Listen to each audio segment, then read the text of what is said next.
शिवा गुरु उहाँ जाले हो जहाँ होला शिवा चर्चा।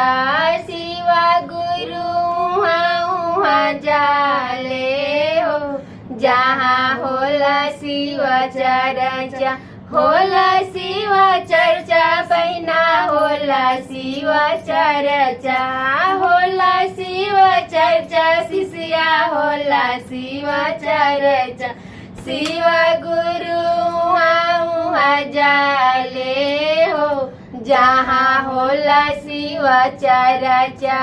शिवा गुरु उहाँ जाले हो जहाँ होला शिवा चर्चा। ओही शिवा चर्चा में ब्रह्मा जी जाले संगवा में अपना सरस्वती के ले जाले। ओही शिवा चर्चा में ब्रह्मा जी जाले संगवा में अपना सरस्वती के ले जाले। चर्चा में मानवा रमावेले हो जहाँ होला शिवा चर्चा। शिवा गुरु उहाँ जाले हो जहाँ होला शिवा चर्चा। ओही शिवा चर्चा में विष्णु जी जाले संगवा में अपना लक्ष्मी के ले जाले। ओही शिवा चर्चा में विष्णु जी जाले संगवा में अपना लक्ष्मी मैया के ले जाले। चर्चा में मानवा रमावेले हो जहाँ होला शिवा चर्चा। शिवा गुरु उहाँ जाले हो जहाँ होला शिवा चर्चा। ओही शिवा चर्चा में गणपति आवे। ओही शिव चर्चा में गणपति आवे संगवा में अपना रिद्धि सिद्धि के ले जाले। चर्चा में मानवा रमावेले हो जहाँ होला शिवा चर्चा। चर्चा में मानवा रमावेले हो जहाँ होला शिवा चर्चा। शिवा गुरु उहाँ जाले हो जहाँ होला शिवा चर्चा।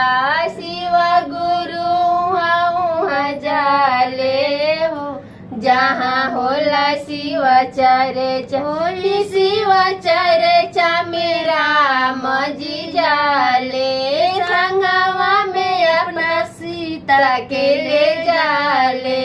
वही शिवा चर्चा में राम जी जाले संगवा में अपना सीता मैया के ले जाले। चर्चा में मानवा रमावेले हो जहाँ होला शिवा चर्चा। शिवा गुरु उहाँ जाले हो जहाँ होला शिवा चर्चा। शिवा गुरु उहाँ जाले हो जहाँ होला शिवा चर्चा।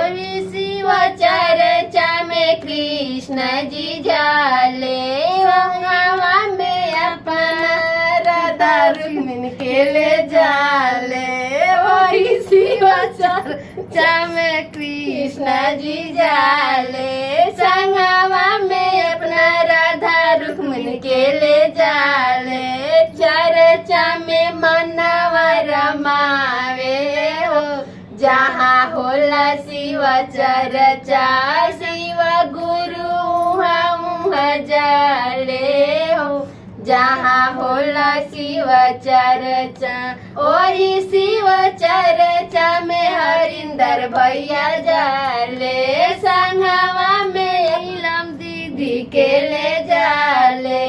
ओही शिवा चर्चा में हरिंदर भैया जाले संगवा में अपना नीलम दीदी के ले जाले। चर्चा में मनवा रमा